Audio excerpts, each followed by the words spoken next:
ओम नमो भगवते वासुदेवाय।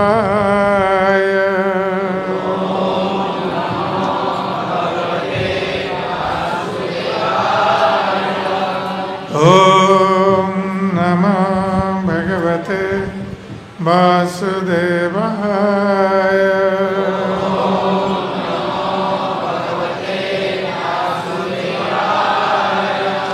ओम नमो भगवते वासुदेवाय।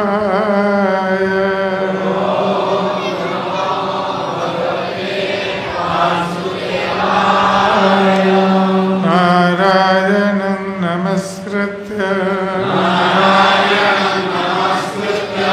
नरं चैव नरोत्तमं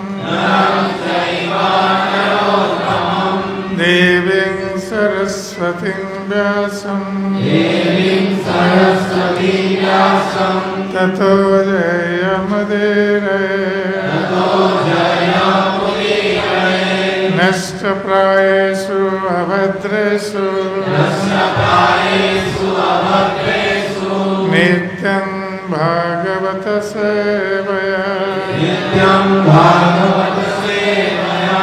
भगवती उत्तम श्लोके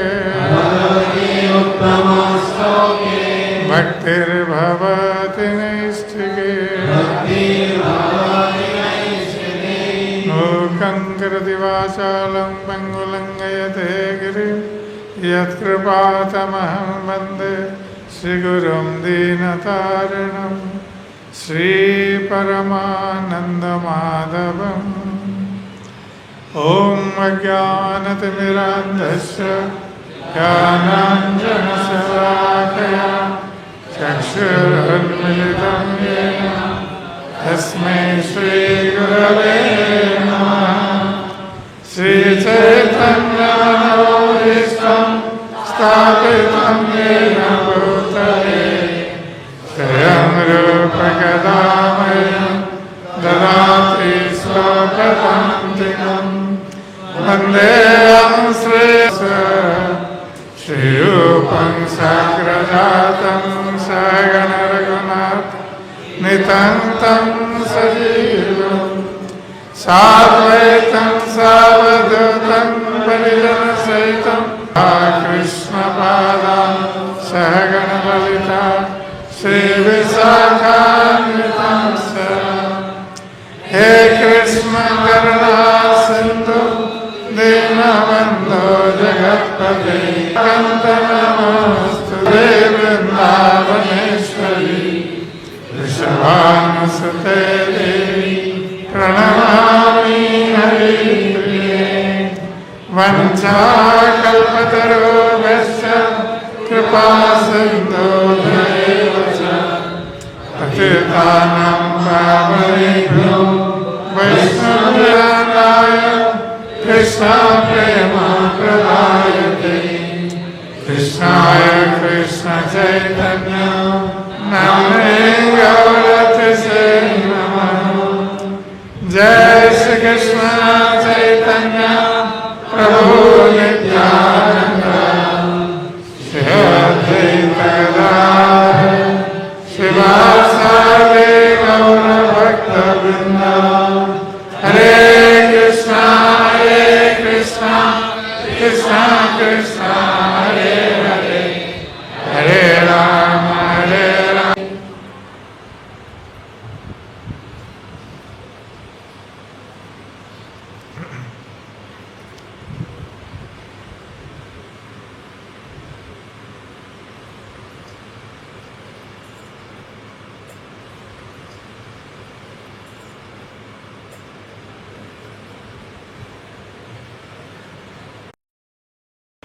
आज हम भगवान श्री कृष्ण की बाल्य लीला के संबंध में चर्चा करेंगे। 5000 वर्ष पूर्व ब्रज में आविर्भूत हुए और उनके आविर्भाव का उद्देश्य भक्तों को सुरक्षा प्रदान करना और आसुरिक प्रवृत्ति संपन्न व्यक्तियों का वध करना और संसार में धर्म की स्थापना करना। तो भगवान श्री कृष्ण यद्यपि ब्रज में आविर्भूत हुए और साधारण मनुष्य शिशु की लीला कर रहे थे, फिर भी वो परम पुरुष भगवान थे और उनकी लीलाओं को देखकर कोई भी व्यक्ति एक साधारण मनुष्य की लीला के समान जान सकता है, किंतु वस्तुतः भगवान श्री कृष्ण यद्यपि मनुष्य शिशु की लीला कर रहे थे, फिर भी बीच बीच में वो अपना ऐश्वर्य प्रकट कर रहे थे कि भगवान कृष्ण ने इस प्रकार का कार्य किया है। आप लोग जानते हैं कि भगवान कृष्ण ने बाल्यकाल से कई सारे असुरों का वध किया। जब भगवान श्री कृष्ण 6 महीने के 6 दिन के शिशु थे, उन्होंने पुतना राक्षसी का वध किया था। 3 महीने की अवस्था में शकटासुर का वध किया था। 1 वर्ष की अवस्था में तृणावर्त का वध किया था। तो ये कोई साधारण राक्षसी का वध कर रहे हैं, ये कोई साधारण रूप से विश्वास नहीं कर सकता। किंतु भगवान कृष्ण 6 दिन के शिशु की लीला करते समय उन्होंने पुतना राक्षसी का वध किया।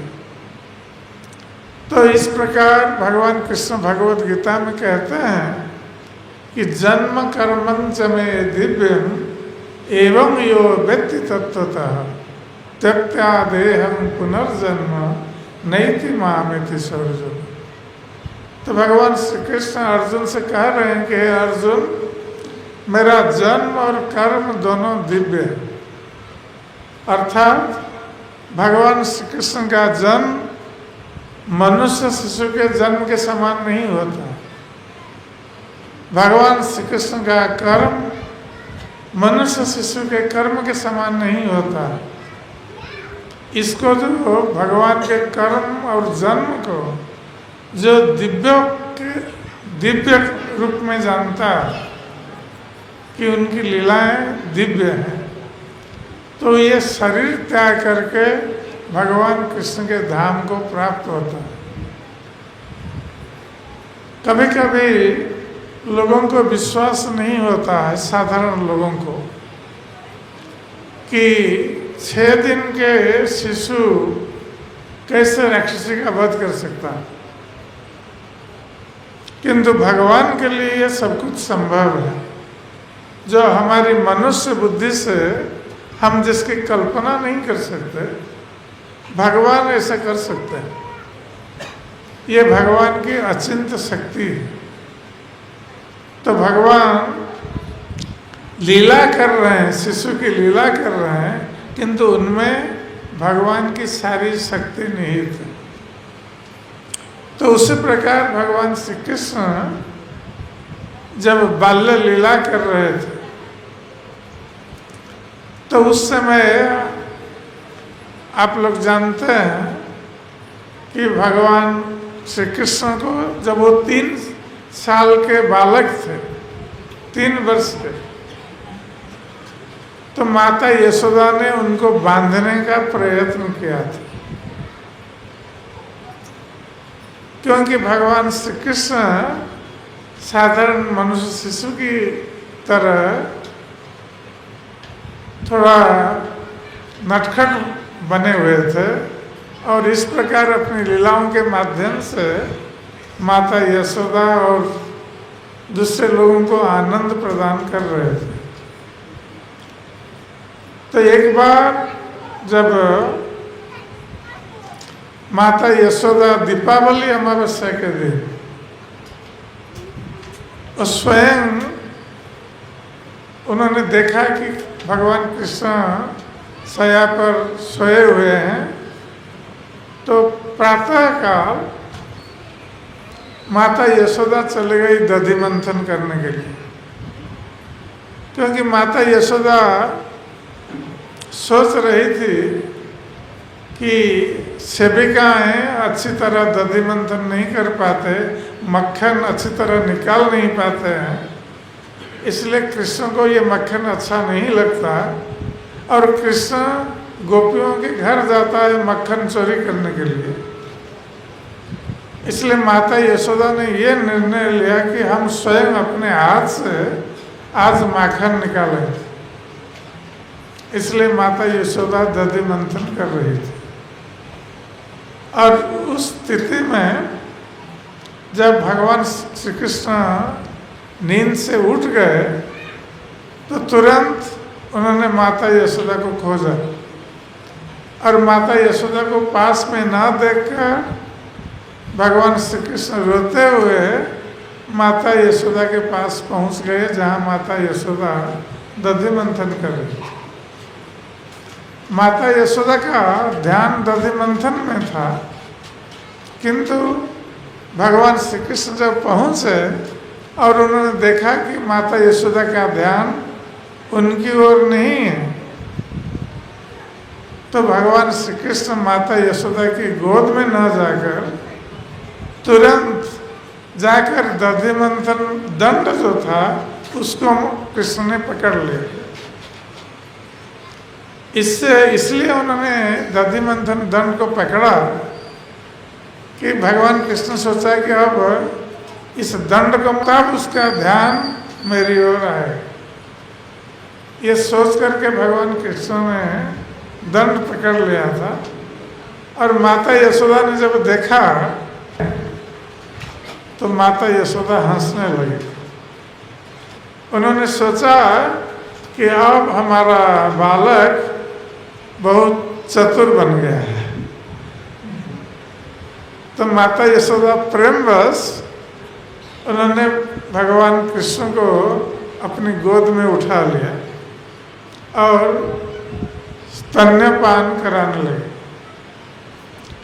तो भगवान श्री कृष्ण स्तनपान कर रहे थे और माता यशोदा उनके सुंदर मुखमंडल को देख रही थी और संवार रही थी।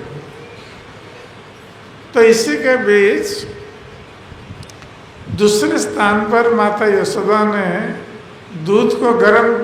माता यशोदा दूध को गर्म कर रही थी और दूध का जो बर्तन था उससे बाहर दूध निकल रहा था। तो माता यशोदा ने देखा कि अब दूध नष्ट हो रहा है, तो उसने क्या किया, तुरंत कृष्ण को नीचे रखकर वो तुरंत चली गई दूध को बचाने के लिए। और जब वो चली गई दूध को बचाने के लिए, तो ये भगवान कृष्ण बहुत क्रोधित हो गए। उन्होंने सोचा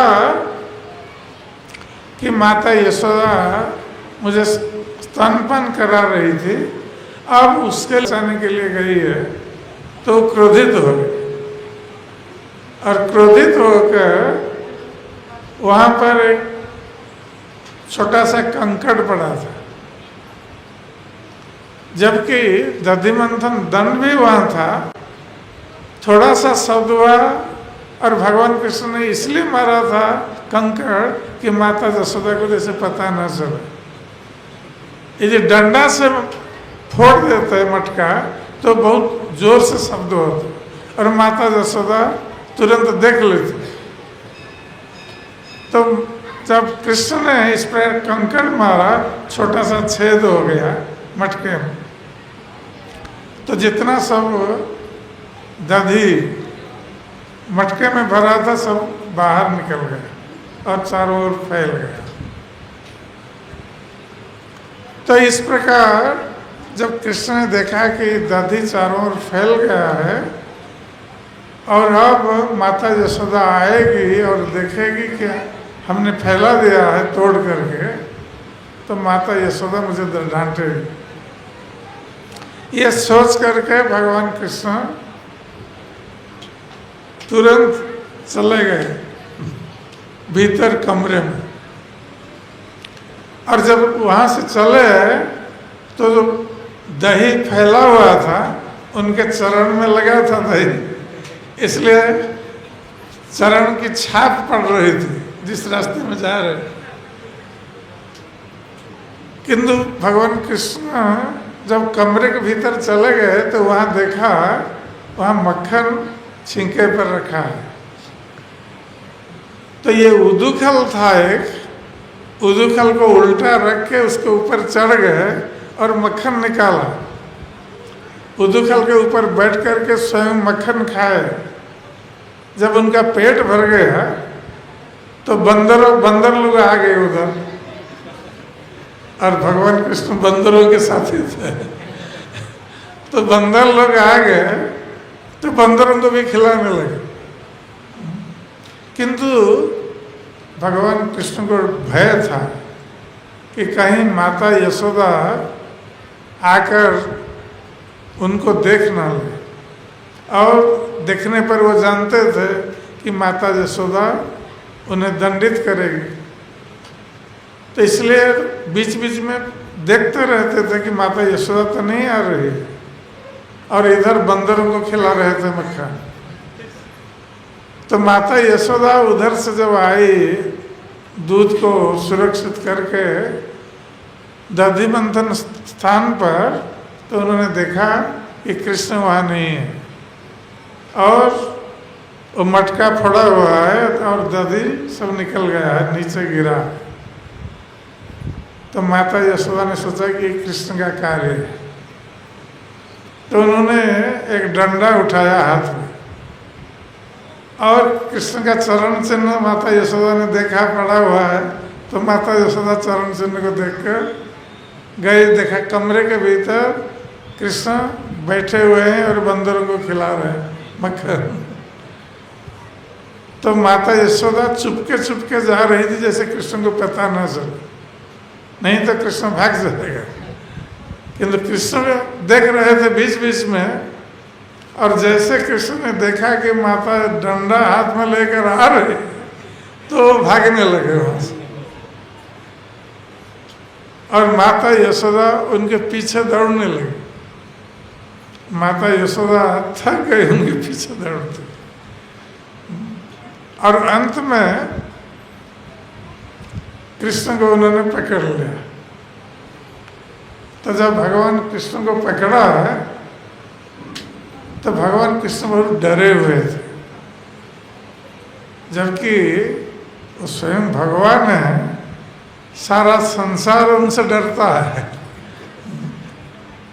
ऐसे शास्त्रों में बताया गया है, भगवान स्वयं कहते हैं, मद भयात बाति बातोयम सूर्यस्तपति मद भयात। तो भगवान कहते हैं कि मेरे भय से ये पवन हवा चलती है, मेरे भय से सूर्य उदय होते हैं, बरसती इंद्र, मेरे भय से इंद्र वर्षा करते हैं, दहती अग्नि, और अग्नि दहन क्रिया करती है। तो ये मृत्युश्चरति मद भयात, और मेरे भय से संसार में मृत्यु विचरण करती है। तो मृत्यु भी भगवान से डरती है। मृत्यु से सभी डरते हैं, सारे जीव संसार में, किंतु मृत्यु भगवान से डरती है। किंतु वही भगवान अब लीला कर रहे हैं, माता यशोदा से डर रहे हैं। और जब माता यशोदा ने पकड़ लिया, तो भगवान कृष्ण रोने लगे, जैसे बच्चे रोते हैं, डर के मारे रोते हैं बच्चे। और भगवान कृष्ण की दृष्टि डंडे पर थी, वो सोच रहे थे कि कहीं माता यशोदा और डंडे से उन पर प्रहार नहीं करते। तो रोते थे और बार बार माता यशोदा से बोल रहे थे कि माता ये डंडा फेंक दो, डंडा फेंक दो। तो माता यशोदा कह रही थी कि तुम्हें यदि इस डंडे से इतना डर है, तो तुमने मटका क्यों तोड़ा? तो भगवान कृष्ण कहा कि ठीक है माता, और हम नहीं तोड़ेंगे। तो माता यशोदा ने कहा कि तुम्हारा स्वभाव जो है वो बंदर जैसा स्वभाव। तो भगवान कृष्ण ने कहा कि ठीक है, मेरा स्वभाव यदि बंदर जैसा है, तो हम बंदरों के साथ वन में जाते हैं, वन में रहेंगे, हम घर में नहीं रहेंगे। तो माता यशोदा को डर हो गया, कहीं ये वन में चला न जाए। इसलिए माता यशोदा ने डंडा फेंक दिया और कृष्ण को पकड़ करके वो बांधने लगे। तो उनकी कवरी में जो रस्सी, छोटी सी रस्सी थी, उसको निकाल, रेशम की रस्सी उसको निकाल करके उस उदुखल में बांधने लगे। तो जब भगवान कृष्ण के कमर को बांध रहे थे माता यशोदा, तो उन्होंने देखा कि वो रस्सी 2 उंगली छोटी पड़ रही। तो माता यशोदा ने पुनः और एक रस्सी जोड़ा उसमें। दूसरी रस्सी जोड़ने के बाद भी वो बांध नहीं पाए कृष्ण, और रस्सी फिर भी 2 उंगली छोटी। फिर माता यशोदा ने घर से तीसरी रस्सी मंगाई।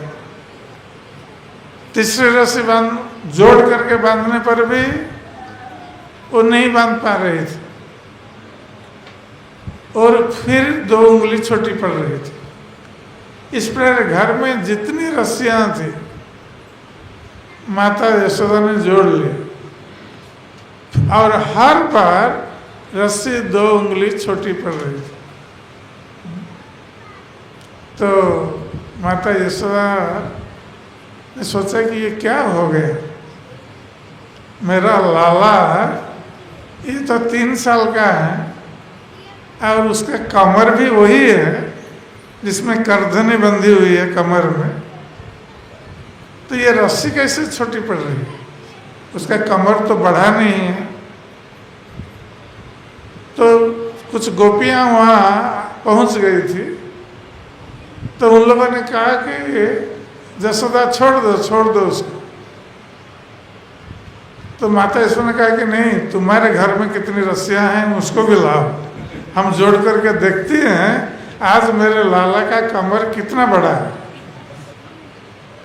तो दूसरी गोपियां भी रस्सी लेकर आई, जो उसको भी जोड़ा, फिर भी 2 उंगली छोटी। तो इस प्रकार माता यशोदा थक गए और कृष्ण को बांध नहीं पाए। वो शरीर से पसीना निकल रहा था, तो उनके सारे शरीर में, मुखमंडल पर श्वेत बिंदु, शरीर में श्वेत बिंदु। तो भगवान कृष्ण ने देखा माता यशोदा बहुत परेशान हो रही है क्योंकि उनको बांध नहीं पा रहे थे। और माता यशोदा ने सोचा, जब दूसरी गोपियां कह रही थी कि छोड़ दो उसको, किंतु माता यशोदा ने कहा कि नहीं, हम नहीं छोड़ेंगे उसको। आज एक सुबह ये काम हुआ था। माता यशोदा प्रातःकाल दधि मंथन कर रही थी और कृष्ण को पकड़ा था। तो माता यशोदा ने कहा कि आज शाम हो जाए, फिर भी मैं ये देखकर रहूंगी कि मेरे लाला का कमर कितना बड़ा है, मैं आज उसको बांध करके ही रहूंगी। माता यशोदा ने ये प्रण बना लिया, नहीं आज मैं नहीं छोड़ूंगा उसको, चाहे शाम हो जाए बांधने के लिए। तो जब भगवान कृष्ण ने देखा कि माता बहुत थक गई है और उसने ये प्रण कर लिया है कि आज बांध करके ही रहेगी, तो माता को यदि हम नहीं बंधेंगे तो माता को बहुत कष्ट होगा। इसलिए भगवान कृष्ण ने माता यशोदा पर कृपा की और बंधने के लिए राजी हो गए। तब जाकर माता यशोदा ने उनको बांधा। इसलिए भगवान कृष्ण का नाम दामोदर पड़ा। दाम अर्थात रज्जु, रस्सी जिनके उदर में है, ये दामोदर भगवान की। और कार्तिक महीने में हम लोग दामोदर व्रत करते हैं, दामोदर भगवान की पूजा करते हैं, क्योंकि ये घटना कार्तिक महीने में दीपावली के दिन ये घटना घटित हुई थी। इसलिए कार्तिक अमावस्या ये भगवान का बंधन हुआ था उसी दिन। तो ये जो 2 उंगली छोटी पड़ रही थी हर बार, माता यशोदा बांध नहीं पा रही थी कृष्ण, तो ये 2 उंगली जो छोटी पड़ रही थी, क्यों? तो इसमें एक तो माता यशोदा का जो दृढ़ता है, उनकी दृढ़ता है कि आज मैं बांध कर रहूंगी, जब तक माता यशोदा इस प्रकार नहीं सोच रही थी और भगवान कृष्ण की कृपा नहीं हुई थी, वो बांध नहीं पा रही थी। ये दोनों का अभाव था। जब माता यशोदा ने ये प्रण कर लिया कि आज मैं बांध कर रहूंगी, और उसको देखकर भगवान कृष्ण ने उन पर कृपा की, तब जाकर वो कृष्ण को बांधने में समर्थ हुए। तो भगवान कृष्ण की कृपा का अभाव था और उनकी दृढ़ता का अभाव था। तो जब ये दोनों हो गया तो भगवान कृष्ण बन गए। अब माता यशोदा कृष्ण को बांध करके कुछ बच्चों को, छोटे बच्चों को वहाँ कृष्ण को देखने के लिए छोड़ करके घर के भीतर चली गई, घर का काम करने के लिए। अब भगवान श्री कृष्ण बच्चों के साथ, जबकि बंदे हैं, किंतु बच्चों के साथ वो परिहास कर रहे हैं। और इस प्रकार जो उदुखल में बंधे थे, तो भगवान श्री कृष्ण बच्चों से बातचीत करते हुए, परिहास करते हुए, धीरे धीरे रेंगते हुए चल रहे हैं, जिससे कि उदुखल उलट गया और पीछे पीछे उदुखल को खींचने लगा। किंतु भगवान कृष्ण बहुत धीरे धीरे जा रहे थे, इसलिए कि भगवान कृष्ण सोच रहे थे कहीं हम जल्दी चलने लगे तो ये जो बच्चे हैं ये शोर मचाएंगे, और ये शोर मचाने पर माता यशोदा को पता चल जाएगा कि कृष्ण कहीं जा रहा है उदुखल को लेकर। इसलिए बच्चों को बातों में उन्होंने उलझा करके रखा कि बच्चे ये सोच नहीं पाएंगे, और उनसे देख रहे हैं, बात कर रहे हैं और धीरे धीरे आगे बढ़ रहे हैं, क्योंकि उनकी दृष्टि वहाँ पर दो अर्जुन वृक्ष के ऊपर पड़ी थी। आप लोगों ने यमलार्जुन का नाम सुना होगा। यमल, ये दो अर्जुन वृक्ष थे। तो भगवान कृष्ण ने जब देखा दोनों अर्जुन वृक्षों को, तो उनको स्मरण हो आया कि ये दोनों अर्जुन वृक्ष अभिशप्त होकर यहाँ नंद महाराज के आंगन में ये उगे हैं वहाँ पर। और किसने अभिशाप दिया था, श्राप दिया था? नारद मुनि ने। नारद मुनि ने श्राप दिया था, जिसके कारण ये दोनों अर्जुन वृक्ष नंद महाराज के आंगन में खड़े हुए थे कई हजार वर्षों से। तो भगवान कृष्ण को ये स्मरण हो आया नारद मुनि का श्राप, और नारद मुनि भगवान कृष्ण के परम भक्त हैं, और भक्त के वचन की रक्षा भगवान करते हैं।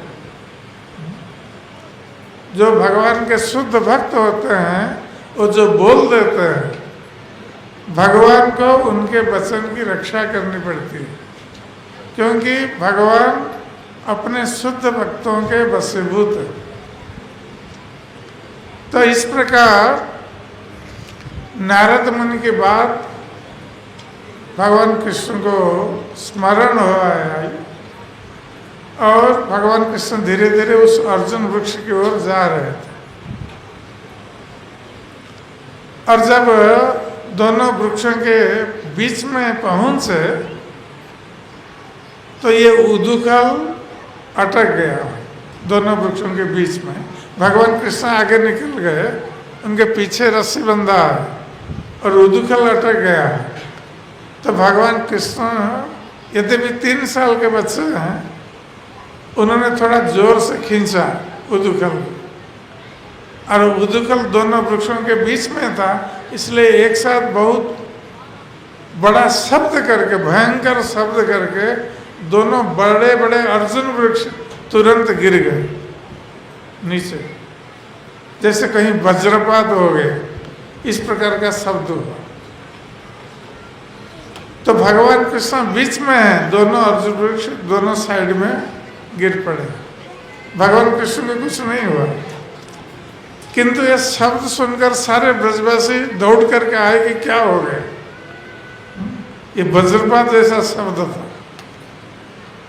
तो आकर देखते हैं कि कृष्ण बीच में है और दोनों,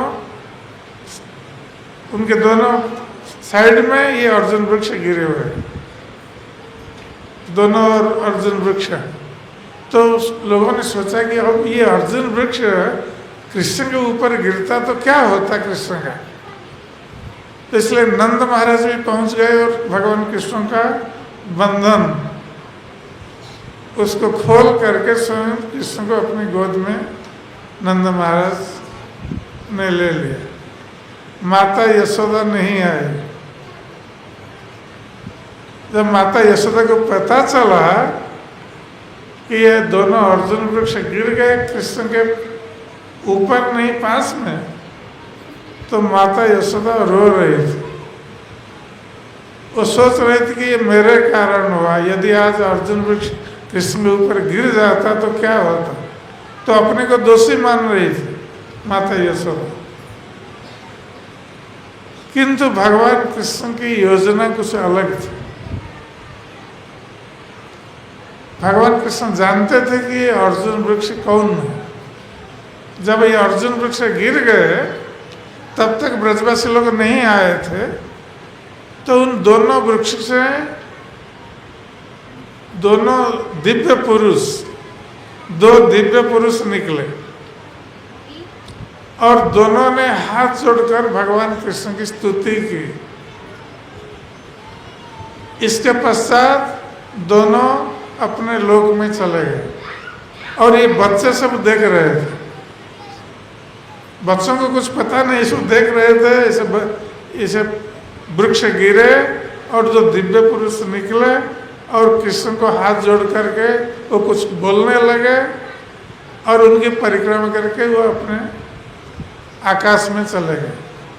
तो जब ब्रजवासी लोग दौड़ करके आए तो बच्चों को पूछा कि कैसे हुआ, तो बच्चों ने ऐसे बताया कैसे कृष्ण आए, कैसे गिरा और कैसे दो दिव्य पुरुष निकले, कृष्ण की स्तुति की। तो ब्रजवासियों को विश्वास नहीं हुआ कि ये कैसे संभव है। तो जो भी हो, अब ये दोनों जो दिव्य पुरुष थे ये कौन थे और कैसे नारद मुनि के द्वारा अभिशप्त हुए थे।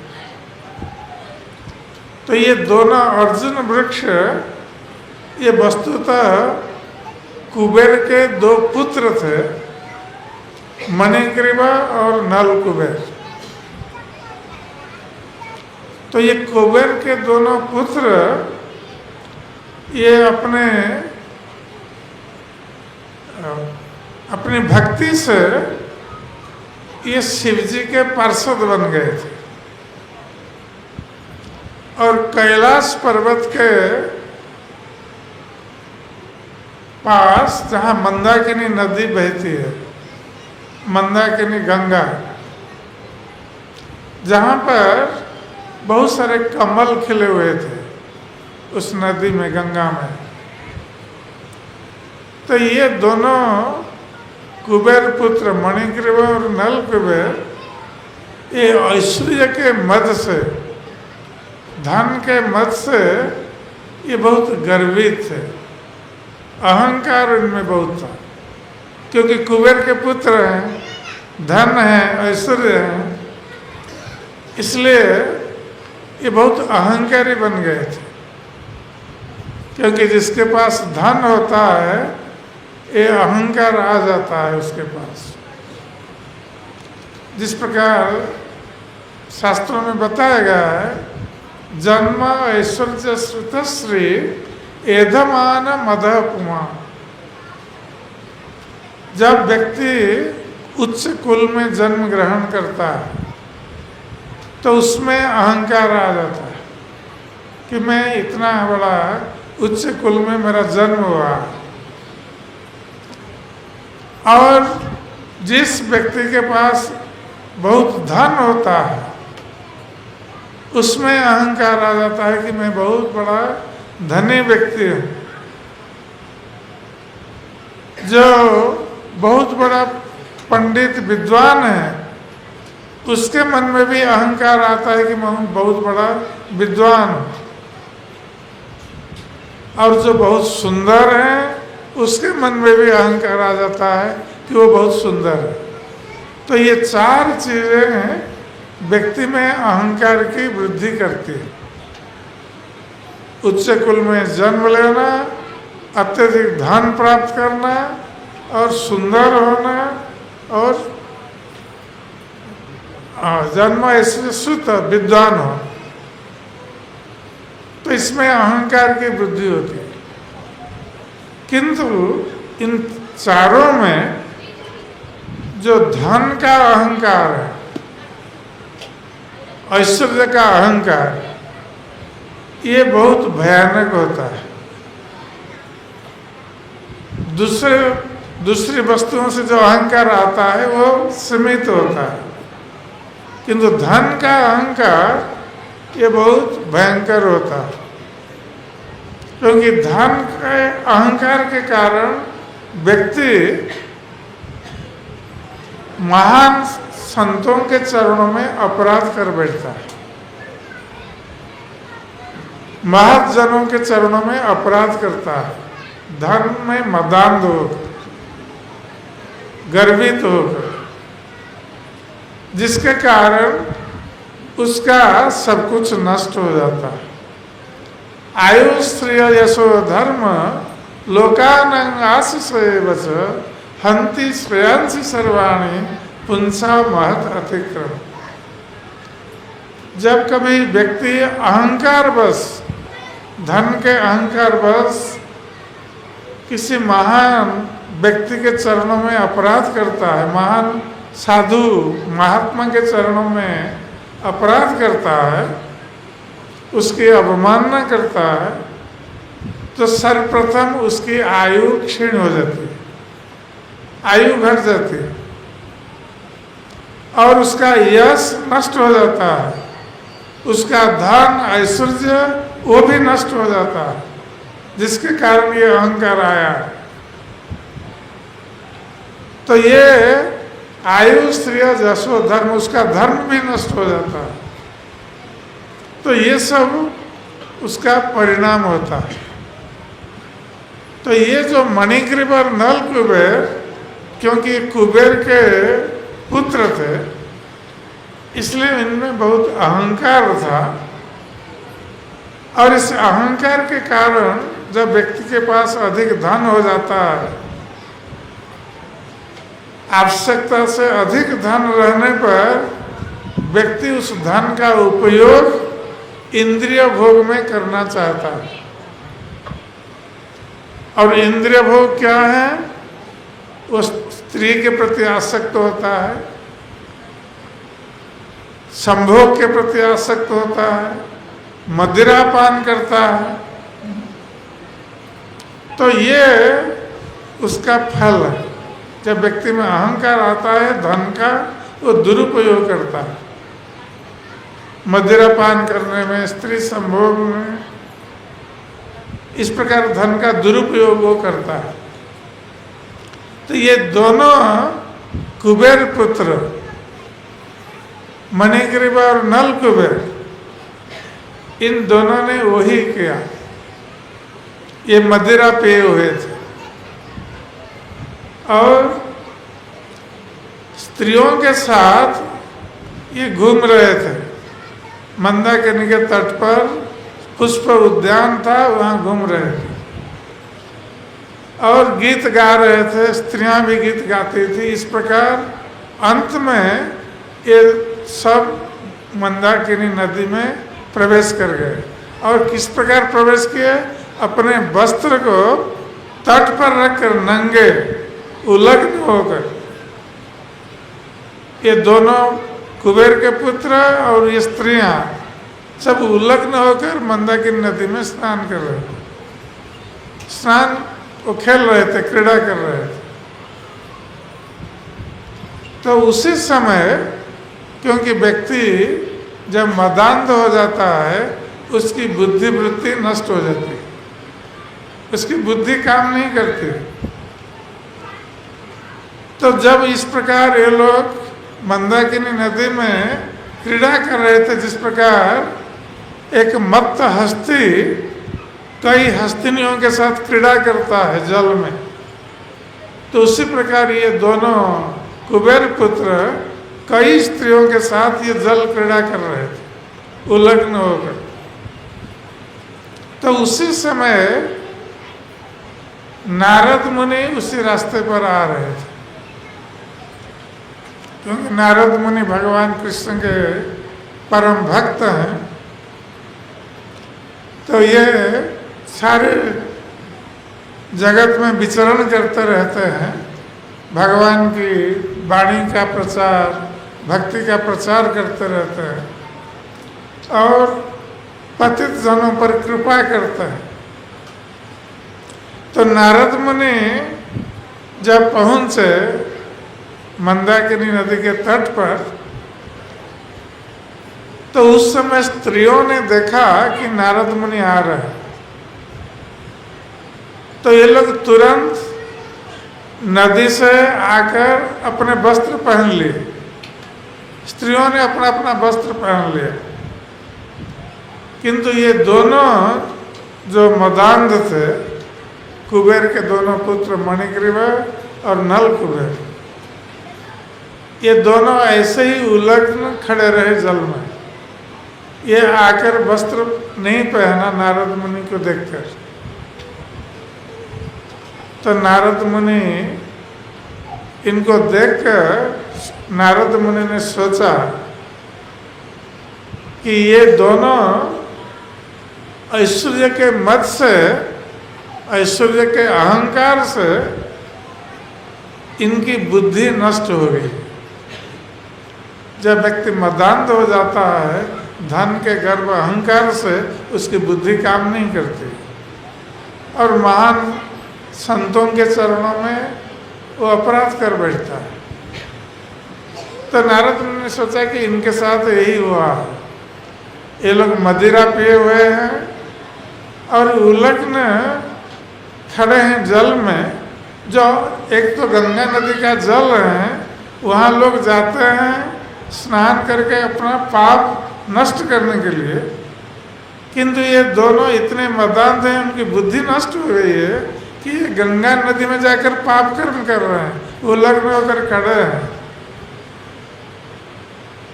और नारद मुनि जब पहुंचे स्थान पर, उनको देखकर भी उनके, तो नारद मुनि ने सोचा कि लग्न रहते हैं, उनके दूसरे जन्म वो वृक्ष बनकर सारा जीवन आकाश के नीचे खड़े रहेंगे,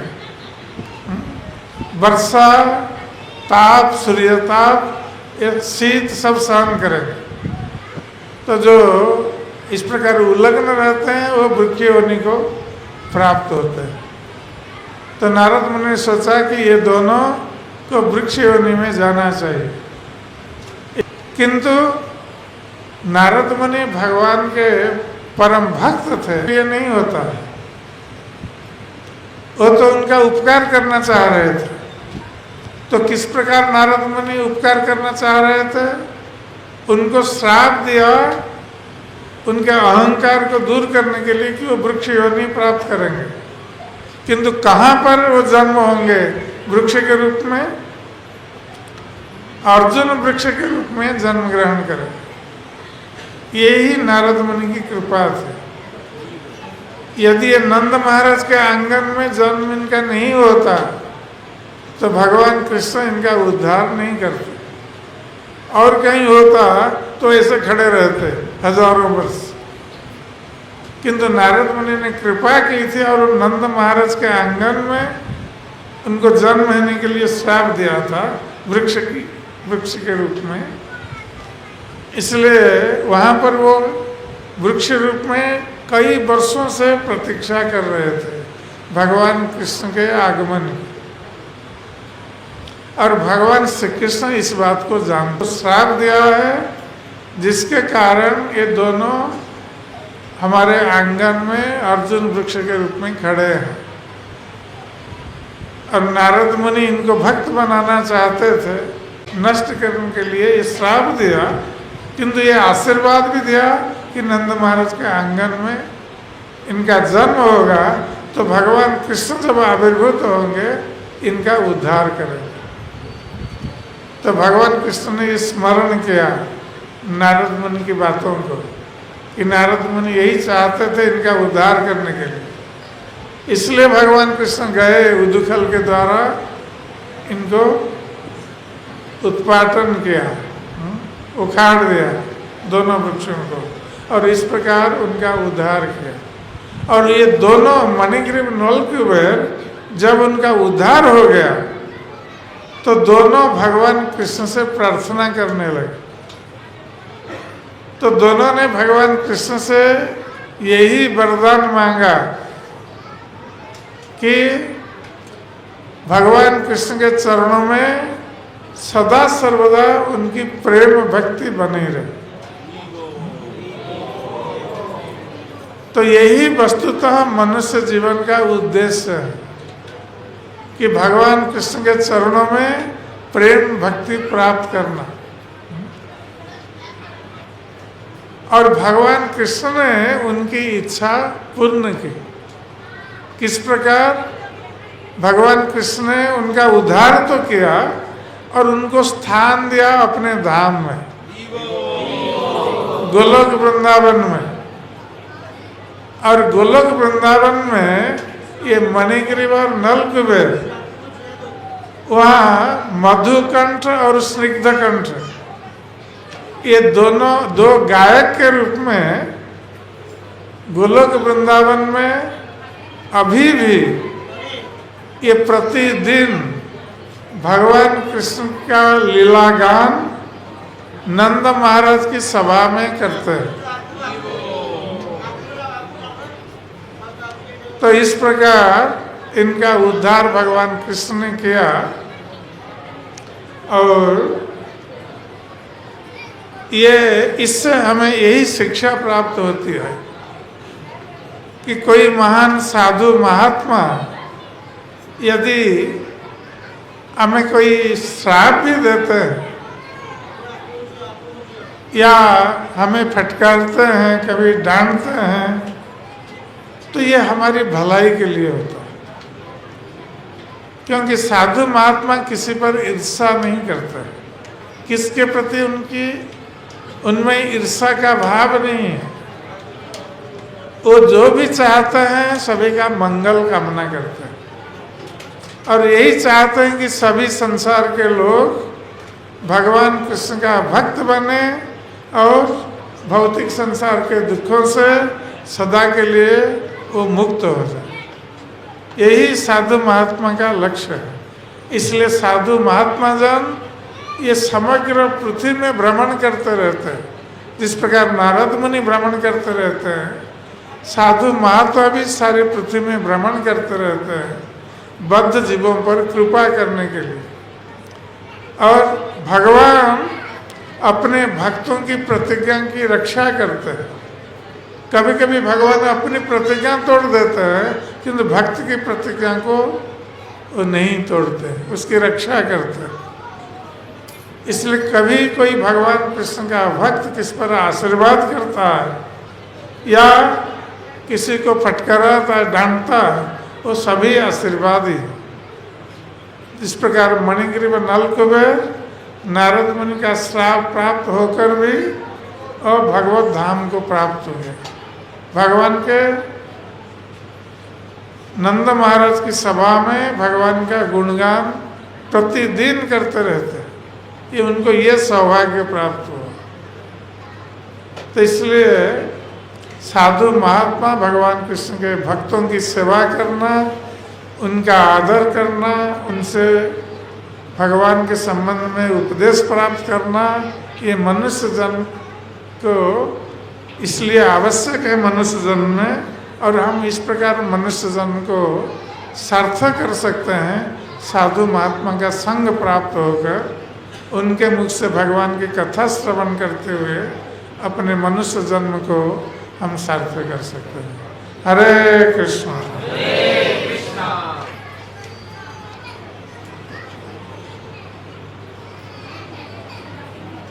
हरे कृष्णा। किसी का कोई प्रश्न है इस प्रसंग में? भगवान के संबंध में कोई प्रश्न है तो हाथ उठा सकते हैं और प्रश्न पूछ सकते हैं। किसी का कोई प्रश्न है?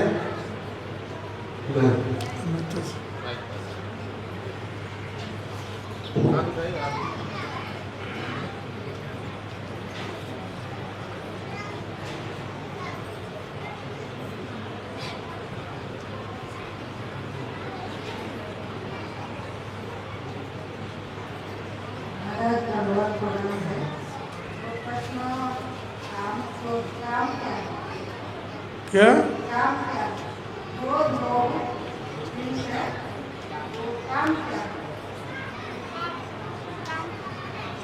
प्रश्न है कि काम क्रोध लोभ जो है हाँ। काम क्या है? काम है, काम का दो अर्थ होता है। एक तो वासना या कामना, कोई भोग की वासना जो है या कोई कामना करना, इच्छा करना, ये भी काम है। और भोग की वासना को भी काम कहा जाता है।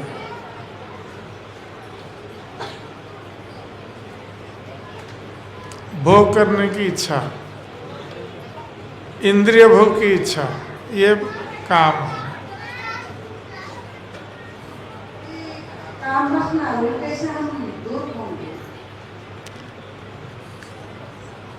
काम वासना से दूर होने के लिए हमें अपनी वासना को कृष्ण के लिए करना चाहिए। कृष्ण की इंद्रियों को संतुष्ट करने के लिए, हम अपनी इंद्रियों को संतुष्ट करने के लिए चाहते हैं।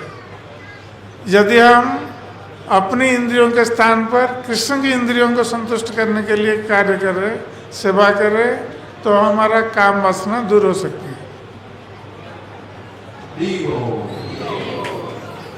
कोई प्रश्न है?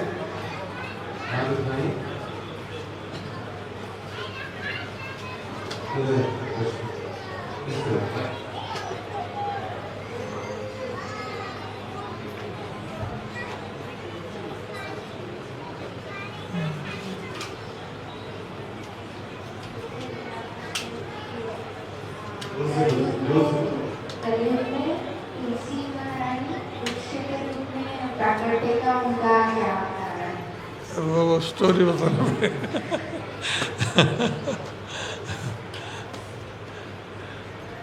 तो ये तुलसी महारानी ने श्राप दिया था भगवान विष्णु को, और विष्णु ने श्राप दिया था उनको वृक्ष के रूप में प्रकट होने के लिए, तुलसी वृक्ष के रूप में। और भगवान विष्णु को तुलसी महारानी ने भी श्राप दिया था शालग्राम शिला के रूप में प्रकट होने के लिए। वो बहुत बड़ा स्टोरी है।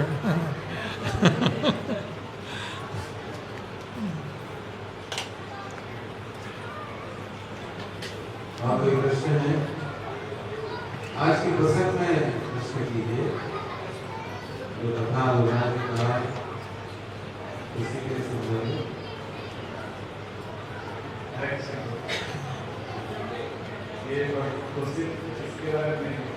क्या ये जो मेरा प्रश्न है, हम जो माला जप करते हैं ना, बिना माला में जप करने से और माला जप करने से क्या अंतर है? आप बिना माला में जप करेंगे तो आपके मन के ऊपर आपको भरोसा करना पड़ेगा। ठीक है? बिना माला के जप में आज मन हुआ तो जप किया, मन नहीं हुआ नहीं करेंगे। ये है ना, मन कभी बोलता है करने के लिए, कभी बोलता है नहीं करने के लिए। किंतु माला के द्वारा जप करेंगे तो आप नियम से बंधे रहेंगे। मन को कंट्रोल करने का ये एक उपाय है कि आप हम प्रतिदिन इतनी माला जप करेंगे, आप प्रतिज्ञा करेंगे। जब प्रतिज्ञा करेंगे तो आप मन को बांध रहे हैं प्रतिज्ञा के द्वारा कि हमें प्रतिदिन इतनी माला जप करनी चाहिए। तो फिर आप मन की बात नहीं सुनेंगे, आप गिनेंगे माला कि आज कितनी माला हुई, आज नहीं हुई है, इसको कैसे हम पूरा करेंगे। हमने प्रतिज्ञा की इतनी माला जप करने के लिए, तो आपका हिसाब रखेंगे और आप करेंगे। और मन के ऊपर भरोसा रखेंगे, मन कहेगा अरे तो ठीक है, चलो आज नहीं हुआ कल होगा, परसों होगा। और आप ये भी कोई हिसाब नहीं रख पाएंगे कि आप कितने जप किए भगवान का नाम। आप मन में सोचेंगे आज बहुत हो गए क्योंकि मन तो हमको भटकाता है ना, इसलिए मन के ऊपर हमें भरोसा नहीं करना चाहिए। इसलिए हम प्रतिज्ञा करते हैं माला में जप करने के लिए, तो हम हिसाब रखेंगे हम कितना भगवान का नाम आज लेते हैं। हरे कृष्ण महाराज। हाँ, बहुत धन्यवाद महाराज सुनाने के लिए। मेरा प्रश्न ये था कि भक्ति में जैसे यशोदा मैया ने दृढ़ संकल्प लिया आज कृष्ण को बांध के रखें, भक्ति में कैसे दृढ़ बने महाराज? दृढ़ हाँ, जैसे यशोदा मैया ने दृढ़ संकल्प लिया कि आप बांध के रहेंगे भगवान को, तो हम लोग ये संकल्प लेते हैं फिर महाराज को टूट जाता है, तो उसके लिए क्या किया जाए? दृढ़ संकल्प बनाना है। संकल्प को तो तोड़ना अच्छी बात नहीं है नहीं तो संकल्प लेने का अर्थ क्या है? आप जब संकल्प करते हैं तो संकल्प का अर्थ क्या है? जैसे महाराज कभी सुबह उठने का संकल्प लेते हैं कि कल से 4 बजे उठूंगा, तो इसका अर्थ है कि आप मन की बात सुनते हैं, संकल्प के बारे में भूल जाते हैं, अपने संकल्प को भूल जाते हैं और मन की बात सुनते हैं। मान लीजिए आपने संकल्प लिया प्रतिदिन इस समय उठेंगे सुबह, और एक दिन मन कहेगा अरे रोज उठते हैं, आज नहीं उठने से चलेगा। इसका अर्थ है मन की बात सुन रहे हैं, संकल्प को उस समय भूल गए। तो संकल्प लेने का अर्थ है मन को कंट्रोल करने के लिए मन की बात नहीं सुनना, संकल्प के आधार पर चलना। अभी मन की बात सुनेंगे तो फिर संकल्प पर चला जाएगा। तो मन की बात नहीं सुनने के लिए तो आप संकल्प कर रहे हैं, तो उसका पूरा करना चाहिए।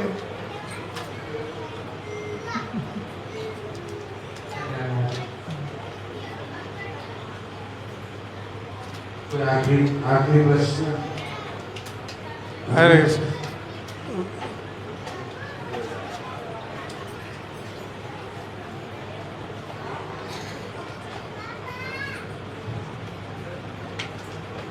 महाराज हरिओम। हमारा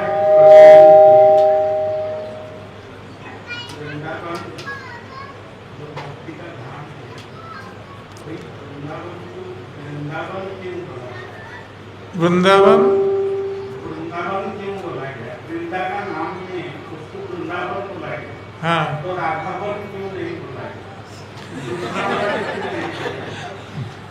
और भक्ति क्या है, कैसे भक्ति का फल मुझे ढूंढना?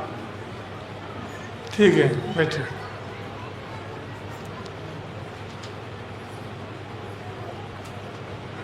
वृंदावन वस्तुतः वृंदा देवी का ही वन है, जहाँ वृंदा देवी उसकी वन की अधिष्ठात्री देवी है, जबकि वृंदा देवी ने श्रीमती राधा रानी को वृंदावनेश्वरी बनाया तो वृंदावनेश्वरी के रूप में अधिष्ठित किया वृंदा देवी ने। और वृंदा देवी ही राधा कृष्ण के लीला का समायोजन करती है। तो राधा रानी इसलिए वृंदावनेश्वरी, वृंदा देवी ने उनको अधीश्वरी बनाया अपने वन का। तो जब वो अधीश्वरी हैं तो ऑटोमेटिक वो वृंदा देवी अर्थात वृंदावन में वो अधीश्वरी अर्थात वो मालकिन है। तो उसको राधा बन कहने की आवश्यकता नहीं है। जब वो वृंदावन है, वृंदा देवी का वन, अब नाम बदलने की आवश्यकता नहीं है। किस वन का जो मालिक है श्रीमती राधा रानी है।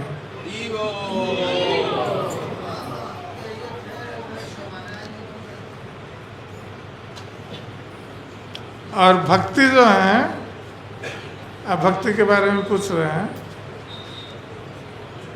तो भक्ति जो है ये ऋषिकेश सेवनम भक्ति रुचित। ऋषि का अर्थात इंद्रिय। तो इंद्रियों के स्वामी कौन है? ऋषिकेश। हम ऋषिकेश भगवान को कहते हैं ना, ऋषिकेश एक नाम है भगवान के। ऋषि का ईश्वर ऋषिकेश, इंद्रियों के स्वामी हैं भगवान। तो इसलिए जब हम अपनी इंद्रियों के द्वारा उन भगवान की सेवा करेंगे जो इंद्रियों के स्वामी हैं, तो वो भक्ति है। ठीक है।